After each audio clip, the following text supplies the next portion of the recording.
Hola, ¿qué tal? ¿Cómo están? El día de hoy vamos a platicar de lo que sucede en San Lázaro, lo que ha sucedido en torno a la reforma electoral. No pudieron los morenistas lograr doblar a las fracciones, sobre todo a la priista, para tener las 2/3 partes que se requieren para hacer una reforma constitucional. Perdieron la votación. ¿Y qué sucedió? Ya lo había anticipado el presidente. No aceptan que pueda yo reformar la Constitución, pues no importa, vamos a reformar las leyes secundarias y con eso logro mi cometido. Una reforma a la ley que no requiere de 2/3 partes. Un plan B.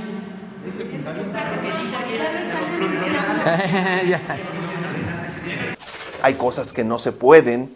De entrada, por ejemplo, disminuir el número de diputados no podría cambiarse a través de una ley secundaria. El hecho de convertirlos no solo en diputados de elección directa, sino todos hacerlo como diputados plurinominales, tampoco podría hacerlo. Tampoco podría determinarse desde una ley secundaria el hecho de cómo se iba a elegir a los consejeros y a los magistrados, que él quería que fuera en una elección abierta. Eso ya no lo pudo lograr, pero empezó a modificar una serie de cosas que, pues fueron aprobadas en la madrugada de ese mismo día.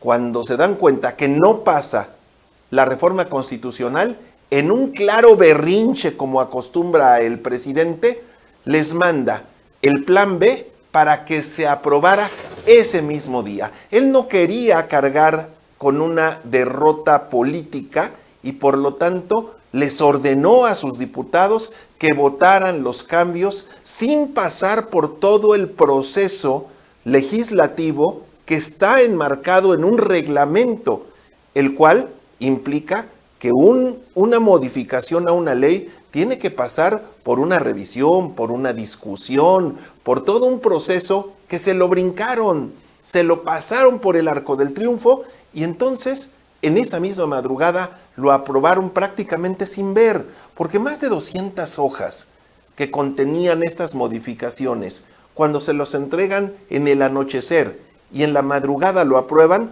ni siquiera los diputados lo revisaron, quienes lo votaron a favor. Y quienes no lo votaron o lo votaron en contra, que fue la fracción opositora, pues ellos lo hicieron porque dijeron, ni siquiera lo conocemos, ¿cómo vamos a discutirlo y mucho menos a aprobarlo? Sin decoro alguno y sin respetar las etapas procesales, pretenden dispensarles todos los trámites para aprobarlo, lo que contradice el espíritu democrático que debe regir el actuar de esta soberanía. Ya les dieron la instrucción que los pinta de cuerpo completo en la irresponsabilidad legislativa. No le van a mover una sola coma porque se enoja el presidente, porque no creen en la democracia. Ustedes solo saben obedecer, eso es lo que saben hacer. Pero las prisas en esto nunca son buenas. Nachito Mier, que es el líder de los diputados de Morena, volvió a incurrir en una de las muchas que comete, en actuar simplemente como un dócil, como un corderito obediente al presidente, y les dijo a sus diputados que tenían que votarla a favor. Se aprobó, pero ¿qué creen?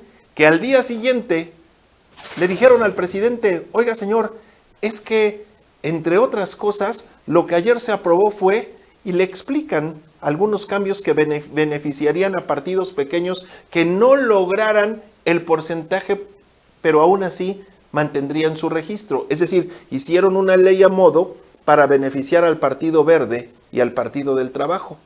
Cuando se da cuenta el presidente, dice, eso habría que revisarlo. Total, que ahora los senadores le van a corregir la plana a los diputados, a los mismos diputados de Morena, que ya se dieron cuenta que está plagada de estupideces su nueva ley y por lo tanto tendrán que corregirla. El presidente exhibiéndose de que ni siquiera leyó, se ve que dio ideas generales, fueron a elaborarlas en chinga Las presentaron, las aprobaron y está llena, insisto, de estupideces. Y ahora lo tendrán que corregir. Hicieron cambios a la iniciativa que enviamos y ahora Adán va a explicar en qué consistieron esos cambios y cómo ya los mismos legisladores se han comprometido a quitar esos añadidos. Ese es el problema de gobernar como gobierna la 4T, a base de ocurrencias, a base de caprichos, a base de soberbia, y con todo esto, pues ¿quiénes pagan los platos rotos? Pues nosotros los mexicanos, pero que por fortuna hay instituciones que todavía logran imponer cierto control a estas barbaridades gubernamentales como las del presidente López Obrador.